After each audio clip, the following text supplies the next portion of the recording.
Hi, welcome everybody to our webinar on the safe places to work and what we have all learned from the great organizations that participated in our survey and the response we got back from women across India actually. So we're not, as you all may have seen from a prior webinar, the safe places to work is really a survey designed to evaluate organizations in India on the degree of safety and inclusiveness they provide to their women employees. Really, the need has come out of the fact that we now have, a law to prevent sexual harassment of women at the workplace. So this law was enacted in 2013. Thereafter, there has been a slow but steady uptick towards creating greater awareness with respect to prevention and prohibition of sexual harassment at the workplace. So our survey really had, a whole bunch of questions, and we'll touch upon some of those responses as well. But these are your panel of experts that we got on board.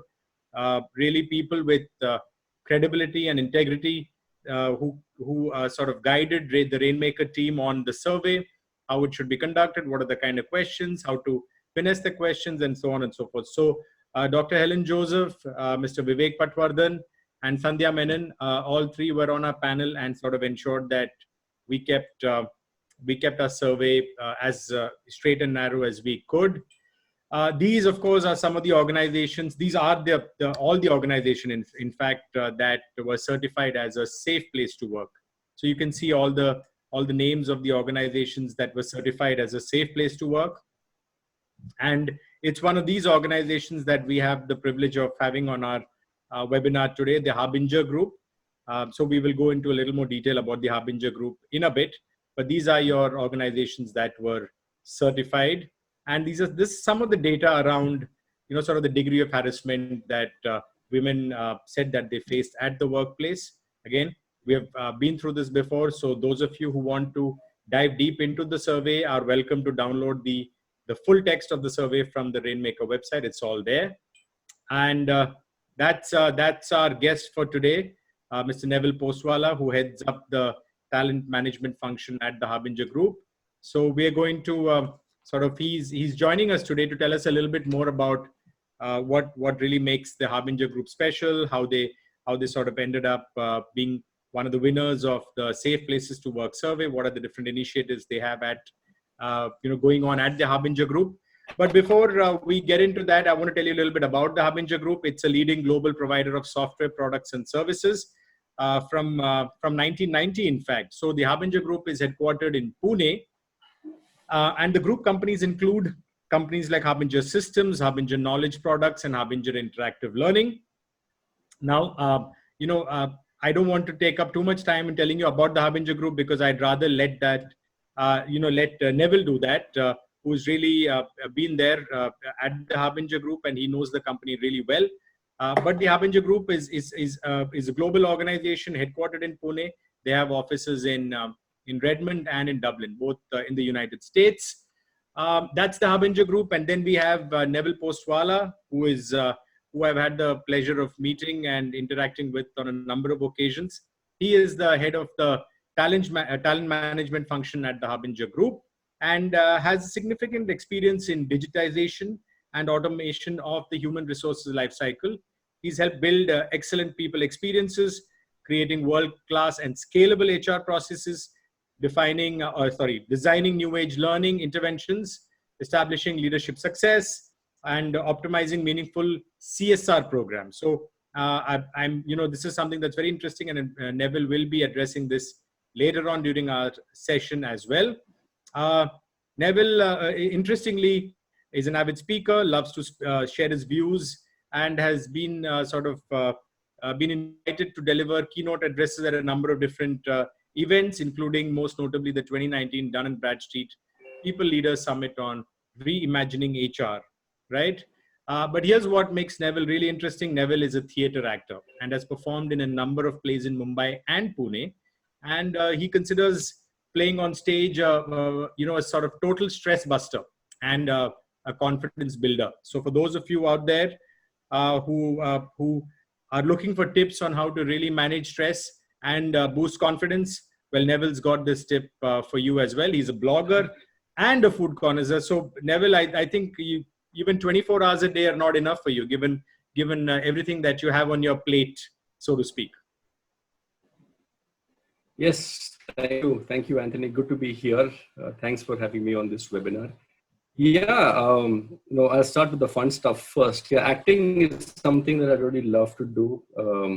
Ever since I was a kid, and all of us have done it, trying to find ways of not completing your homework and getting a chance to go out of the house rather than studying. So I think that's from when, from that time onwards, the acting, I realized it's so important. But, actually, I love getting up on stage. I love, kind of getting into different types of roles. It is actually something that I really enjoy doing. And like you correctly said, yeah, it's a good stress buster after a hard day's work. Getting together with friends, catching up, figuring out different ways of your body language, how to put, actions and words in sync. So yeah, I love that. And obviously, like you said, I may not be a connoisseur of food, but I love food. So yeah, so that's a little bit about me. But a little more about Harbinger actually. So like you said, yes, we are based out of Pune. We are pretty much an IT services organization. We have about 750 people working with us. And what we do is we focus primarily in the HR tech domain, or the HR technology, HR tech and learn tech domain. And by that, what I mean is we work with companies, product companies who are building HR products. So whether it's a company based out of the US who wants to build an employee engagement tool that's going to take big data and use artificial intelligence to throw up insights, we can actually help build something like that. Or if it's whether it's building a benefit platform, for organizations, we have done that kind of work. Or whether it's onboarding, I think in a situation like this, pretty much onboarding needs to be done all online.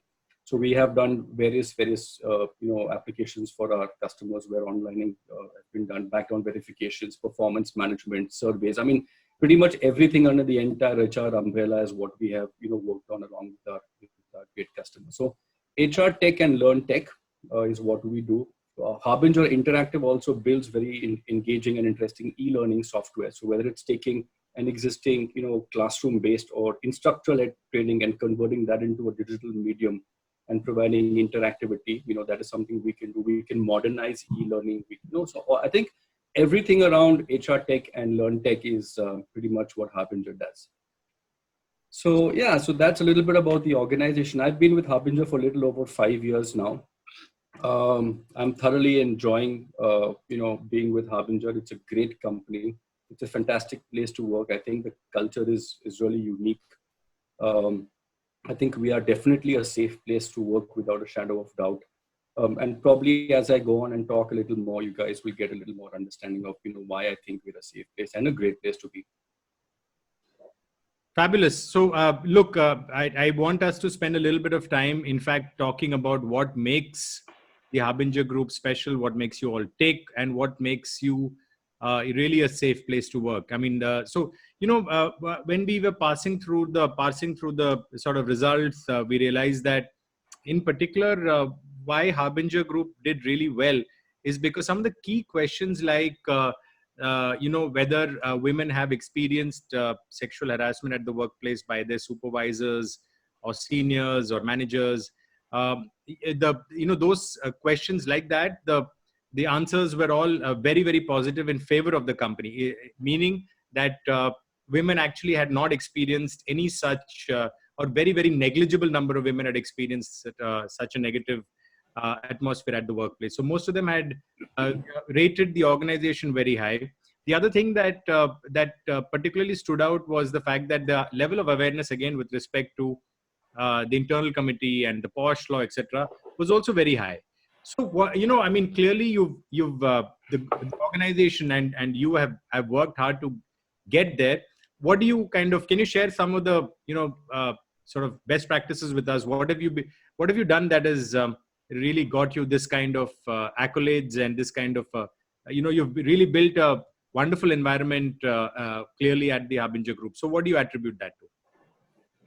I think I think it's the culture that's actually responsible for this. I mean, if you walk into any of the offices, you'll see a real cool culture in the organization. Um, Prevention of sexual harassment, the POSH committee, or the internal complaints committee is a very, very active committee that we have. POSH, we have taken an online program. We've made it online, actually. I mean, if we're, we do e-learning, it makes sense to have something online. So we have a detailed POSH awareness program that we conduct. And everybody in the organization, whether the person is an employee or contractor, he or she is going to come in contact with our employees, and we make sure that everybody who's working with us has to 100% comply with this. And when I say comply, it means he or she has to go through the course, which is about, I would say, about 30 to 40 minutes. And at the end of the course, there's an assessment that we have built to actually check whether some of the practices or the concepts that have been explained in the course have been understood by the person, and he or she has a decent awareness of that. So people who don't clear the assessment have to take the course again. We don't have too many people who don't clear the course, but the point is it's a 100% compliant. And within 15 days of joining, we make sure that people take the course. In case they don't, then somebody from the HR team actually calls up the person and makes sure that the person does the course and explains to them the reason about why this course is important. It's just not a tick mark that we're looking at, but I think this course is one of the ways in which we build our culture. So that's one. I think the other aspect that we do in POSH is every year, all our support staff, so whether it's our drivers or whether it's our security guards or whether it's the housekeeping people who help us with cleanliness in the office, we make sure that they also undergo the POSH program and they understand their rights, as well as understand what constitutes a sexual harassment under the law. And we have an external person, one of our ICC members, our external panel members, who comes down and does it in the local language so that it's actually explicitly clear to them. Otherwise, it would really not make sense doing it in English. So there's 100% compliance. We build this culture around. Like I said, our internal complaint committee is extremely active. We meet very frequently. Not only we discuss POSH and stuff like that, but we also discuss ways in which we can make the workplace safer. If we can change some of our practices, whether we can change some of the ways in which we are doing things, how can we give employees a better, feeling of being safe in the organization? And I'll just take one example that came out of these meetings, which we've implemented, which has had tremendous benefit in the organization, and people love it. So what we have done is, in case an employee leaves the office late, and when I say late, I mean about 9 o'clock. They have to kind of mention on an Excel sheet before they check out, what is their emergency contact number. We have their phone number, and we also ask them to mention which area they're going to in the city. And what happens is a security guard calls up after a specified period to actually check up with the employee whether he or she has reached home safely. And only when the security guard is convinced that the employee has reached home safely, do they kind of put a tick mark against that particular person's name. And this happens irrespective whether you're male, whether you're female. Anybody who leaves home has to have fantastic. This process implied. And the emergency contact number comes in case, for example, somebody's battery conks off during the way, or the person is in a low range area. Then we make it a point to contact the emergency contact number and tell the emergency contact person to get back to us to make sure that the employee has reached back, home safely. And I think this practice is really well received by the employees. In the various surveys that you do, we keep on getting this point coming out that, this is a small way in actually showing that Harbinger really cares for the employees and its safety. And I don't know, maybe in the survey as well conducted by Rainmaker, it probably would have come out. Yeah. So that's a little bit what I wanted to share. Well, that's fantastic, Neville. Clearly, that's the kind of those. I think culture building really is not something that happens overnight. It is something that is the organization works towards it over a period of time. And I think it's the details that matter, right? The small things. It's not really a big announcement, but it's a little details that you focus on day in, day out. The small things like ensuring that every employee is safe, irrespective of gender. those are all the kind of little ticks that it adds up to really creating an environment that everybody feels safe, and not just the women, but everybody feels safe. No, that's very, very helpful, Neville. And I guess this is what has led to the Harbinger Group also having. It seems like from your, I understand that your gender ratio today is very favorable in that you have about 42% of your workforce are women. That's a pretty good number if you look at generally the average numbers being much lower in amongst Indian corporations. So what do you attribute that to? I'm guessing that a lot of it has to do with the right culture being built within your organization. Yes, we're very thankful that we have such a high, diversity ratio of women working with us. I think if you ask me what are we specifically doing, I think it's the culture that has actually grown from the ranks, wherein for example during the interview process, I think we were very, very clear to our interviewers, and we've trained our interviewers in such a manner that gender should not make a difference to people. So that's one. We also have some incentives. I mean, for example, in our referral scheme, where employees can refer their friends to join the organization.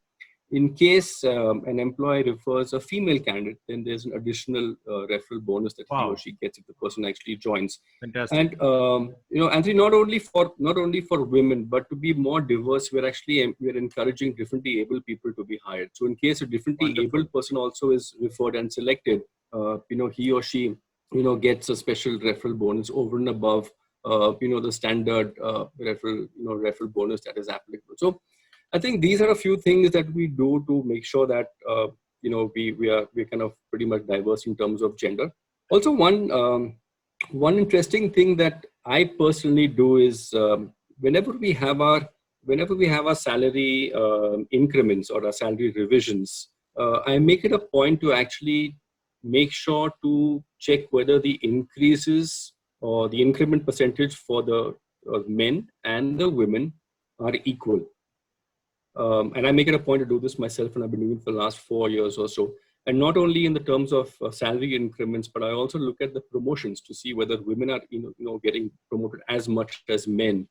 And I'm happy to say in the last 4 years, it's just been happening pretty much equally. So there's no issue in that sense, which actually goes to prove that the managers who are recommending the salary increases, or the managers who are recommending people to get promoted, are not thinking about male, female, or things like that. So I think that is one more thing that I think Harbinger's culture is quite unique about. Oh, that's clearly fantastic, and I think it seems to me that what the Harbinger Group is doing is probably ahead of most other corporates in India in terms of thinking of all of these little things. Like I said previously, the culture lies in the little details, and I think it's these little details that you have been focused on, that your organization's been focused on, that's really making a clear difference. So I think clearly the people in your organization are voting with their feet in terms of to stay on with the organization, and therefore the ratios, among other things, are favorable, positive. You're getting accolades as an employer of choice. It's a safe place to work. So I guess all of these things really put together to kind of add to what your organization has kind of done in order to get the level of merit it has. Okay, so I just want to briefly spend a couple of minutes on some of the best practices and other initiatives that you've undertaken within the organization. So we have, if you can see the slide that that's on screen, this is something that you've shared with us. Would you be able to tell us a little bit about this? Of course. This is one of our CSR projects where we work with a group of people under the umbrella of the Adivasi Vikas Prabodhini. We call them the Creative Peoples Project, or CPP for short. And this is a group of about 20-25 youth based out of Pune who are 100% speech impaired and hearing impaired, which means they cannot speak and they cannot hear. And what would happen in the past, Anthony, is, they would be pretty much dependent on their family or their friends to move around, or, to get by on their day-to-day activities, and pretty much not a very bright future. So under the Creative Peoples Project, we've actually started engaging very, very closely with these people. And we have been able to inculcate in them and teach them some certain life skills. A few life skills that you're seeing are evident on the screen. I mean, we are taking, waste material. You can see things like wood that are discarded from various factories and Yes. workshops, Yes. Hmm. but waste tires, plastic bottles, etc. All these waste material are actually taken and they're converted into some utility article that you can see, from the Wow. picture. And, our people over here, for example, the left side, you can see some of the Harbinger team members actually going and giving them creative ideas on what to make, whether different types of pen stands, different types of clocks, different types of wall hangings. And these products actually are then gone and sold in various corporate organizations. They're gone and sold in Rotary. They're gone and sold in, housing societies. And what is happening is because of the sale, the creative people are getting some kind of income. So that is actually moving them out of situation of being dependent on somebody to being pretty much independent. I think that is something really great. So we started off with, training them and teaching them and inculcating them, skills on how to convert, waste material into something useful. Last couple of years, we've taken it a little higher. So we bought them an embroidery machine and taught them the trade of embroidery. So now they do a little bit of embroidery. But then, me being a food lover, I said, what about cakes and pastries? I mean, everybody loves that. So we taught them baking. We got them an oven and, they started making cakes and they come to Harbinger's office, very, very frequently, sell their cakes and pastries over lunch and tea time. Not only us, I mean, whenever we have a birthday function, the organization, we try to make it a point to order cakes from Creative People Project. And so that's the third thing that we actually started doing. And the most recent one was, which was actually a little sustainable, was we actually bought a kind of a machinery which was designed by one of the creative people, which actually is responsible for making paver tiles. The paver tiles are the tiles that we see on the footpath, and those are made of 100% concrete right now. Got it. But they designed an innovative way of mixing, part concrete and part plastic. So whether it's, waste bottles or whether it's plastic bags or all kind of plastic waste, was actually they figured out a way of mixing it with the concrete so that 30% of your paver blocks now are made of, plastic material, and it's as strong as a regular concrete block. And what is actually good is it allows more water to get in the ground. So the water table continues to rise as compared to a regular, concrete block. So moving away from sustainability and life, etc., we're actually getting down into ecological and, saving the environment as well. So, so that was one thing. What you're seeing on screen may be intriguing to people. This was our Families Day that we had in January of this year. It was called Euphoria. And one of the team members came up with a crazy idea. They said, let's invite creative people to put up a dance. And I said, guys, it's going to be tough, right? I mean, it's going to be very, very challenging because they can't hear. So what music, I mean, how are they going to dance to a beat if they can't hear that? And, how is it going to happen? So that person said, don't worry, let me figure it out. I was really shocked when they came on stage. I was honestly very scared. But we had a group of about 12 to 15 women coming up on stage, and they did a dance, Anthony, perfectly in sync with the song. I was amazed. It was probably better than what, you and I can probably do. Completely in sync, completely in beat, in harmony. The emotions were completely in flow. And after that, I went and asked our coordinator that, how did they do it? How did they manage? Yeah. How did they do it? They can't hear. I mean, we can understand 1, 2, 3, 4, 1, 2, 3, 4, but how did they do it? So he said they learned by vibrations. They learned by the song. They would kind of put up the volume of the song high, and then they would learn from the vibrations. And I found that to be completely amazing. That's incredible. So yeah, this is them on stage, putting up a show, and it was fantastically, appreciated by the audience. So yeah, we were very happy to give them an opportunity, and they grasped it with all hands and put up a fabulous show.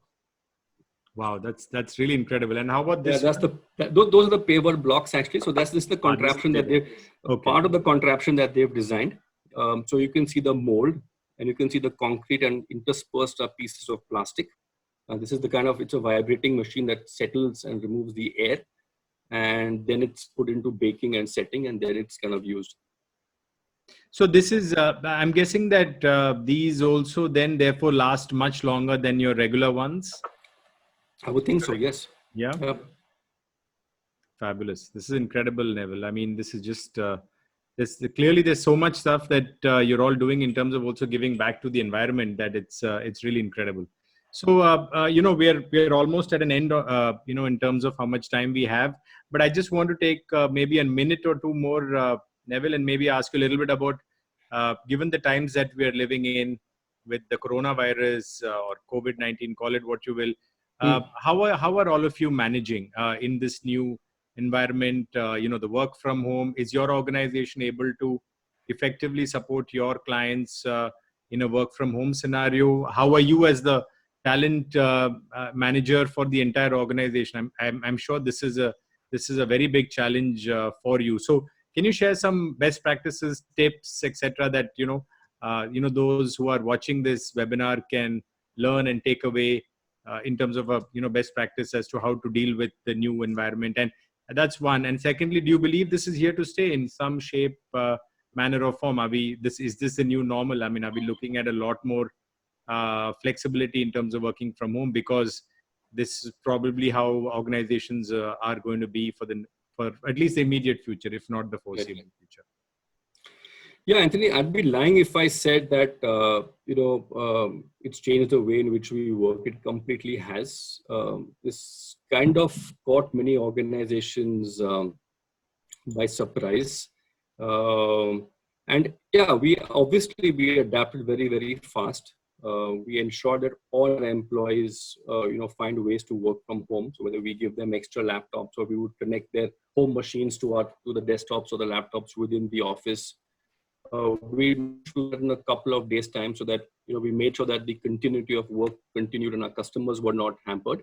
Yeah. But I think in a time like this, when the entire organization is working from home, I think you have to have a little more contact with the employee, because sometimes out of sight becomes out of mind. That's how the saying goes. True. So we've done a couple of initiatives to be in touch with our employees. First one is communicate as much as we can. So whether it's on email, whether it's using Zoom, whether it's using Microsoft Teams, continuously be on dialogue with our employees. But we also try to make it as business as usual as much as we can. So all our meetings have happened online. All our learning programs that we have, many of them have moved to the webinar form, which is actually very, very good. We never thought of this earlier. I think it's made us think a little differently. Correct. Those some of the things that that we're doing. We're also sending out very important immunity tips to our team members on how they can stay healthy and stay safe during a time like this. We're encouraging them not to get out of place.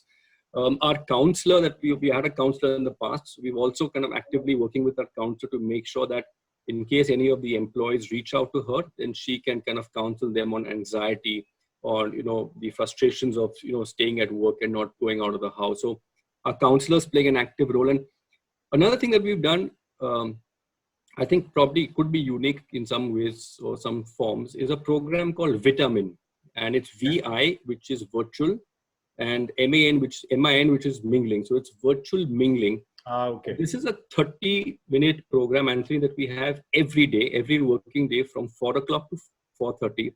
And it opens with our CEO addressing the entire organization. So everybody in the organization joins online. We have a CEO opening the session and talking, sharing some of his thoughts that have happened the last day or so. And then we have other people in the organization coming and sharing their thoughts. It could, and when I say sharing their thoughts, it's not necessarily about work, but it's about some of the things that they like, some of their hobbies. For example, we have polls, we have had quizzes. Yesterday, we had somebody actually making a special kind of mudki bale and giving us the recipe online. We've had someone's son performing on a Casio, and so I mean, it's actually bringing the organization much closer, because had we been in the office, this would have not been possible. True. That is true. So this way of virtual mingling, Vitamin, I think is definitely adding, and we've got great response. So I think there are multiple ways in which we're adapting our work.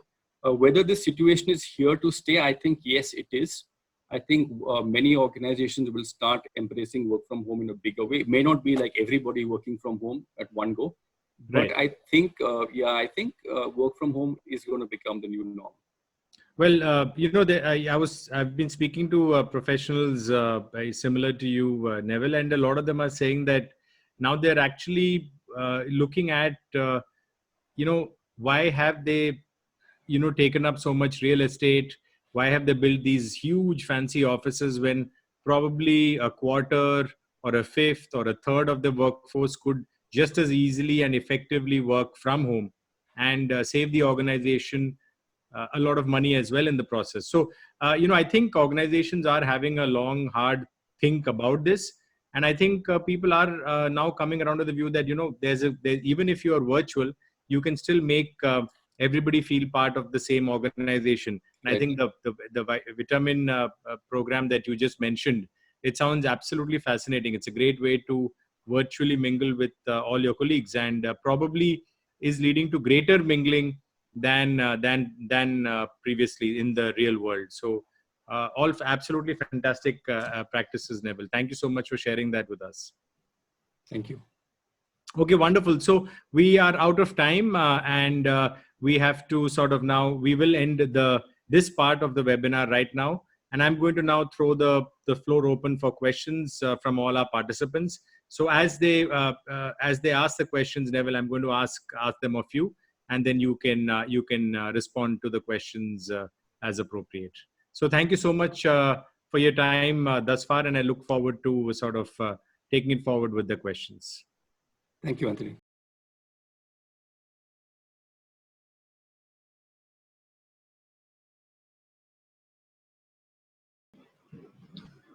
So I think if anybody has any questions, you can put them on the chat window, and I'll try to answer any of the questions. A recent survey conducted by the Catalyst provided an overview that in India, women only earn 65% of what their male colleagues earn for performing the same work. And of 158 of India's largest employees, women hold only 15% of the board, and only 6% of the board chairs are women. Do you think that legislation should amend the POSH Act to include gender discrimination as harassment? Whether legislation should include an amendment to have a POSH Act to include gender discrimination as harassment, I don't know whether it's harassment as such. I think it's more of organizations wanting to do more. Raki, I can give you an example about Harbinger. So, like Anthony was speaking, we have about 42% of our overall population as women. Our board, our executive board, has 50% of women as board members. Managerial group of Harbinger, then I say we've got about, I think, if I'm not mistaken, about 35 or 40% of employees as women. So I think it's up to the organization to decide this. But yes, I think some impetus from the legal side, or a mandate to have a certain amount of gender diversity on the board. I think there already is something. I'm not 100% sure. But if there isn't, I think it may be a good idea to do that. So yeah, so I think there should be. Okay, there's another question that is coming. So Clipsy Banchi says, I believe only a small chunk of the population is working from home, especially those who are IT enabled. POSH still remains a concern for the market, where you have women working in department stores, pharmacies, labs, police force, who are now at the front line. My concern is, at this point, is what space do they have now in terms of abuse at workplace? We've been receiving reports of domestic violence and child abuse at home. Yeah, I think I read somewhere that in some particular sections there have been an increase of domestic violence at home, because of everybody being at home, and obviously everybody being at home, sometimes it becomes difficult to work, and frustration levels to go high. So yes, I think this is something that we need to look at from an organizational point of view. I do agree that IT companies and IT-enabled companies probably have the infrastructure that suit their employees to work a little better from home. But I think the government is making effort to make sure that people, as far as possible, are staying within their doors, and are trying to work as home as far as possible. So that is quite commendable. But yes, I think using external help for situations like this, where people are anxious or people are frustrated, or sometimes people could be living alone and are lonely if they're living in a lockdown situation.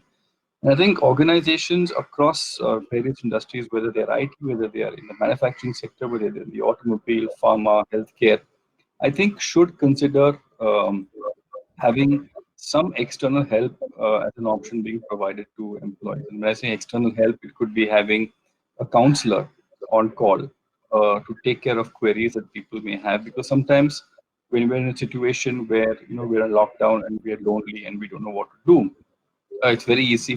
I think if you can talk to somebody and share some of your thoughts and concerns, the person on the other side, who could be the counselor, could definitely help to address some of these questions. That's one. The second thing is, I think organizations also have to have certain amount of platforms where they can get employees together in some shape or form. It could be using software which is free, like Zoom, or other applications where employees can come together and share some of their thoughts and views. And I think we've worked very well. You heard about the vitamin program some time back. I think we worked very well around the vitamin program to create a very special kind of community within people that we would have not seen actually had we all been in office at the same time. But yes, I think this is a concern if domestic violence is rising, and I think organizations should go the extra mile and have either counselors or some kind of help on hand for their employees. So yeah, I think Lipsy, I think HR people now definitely have to think of a different way of working. I think the way we used to work in the past, I think we'll have to relook at that and come out with better ways of working.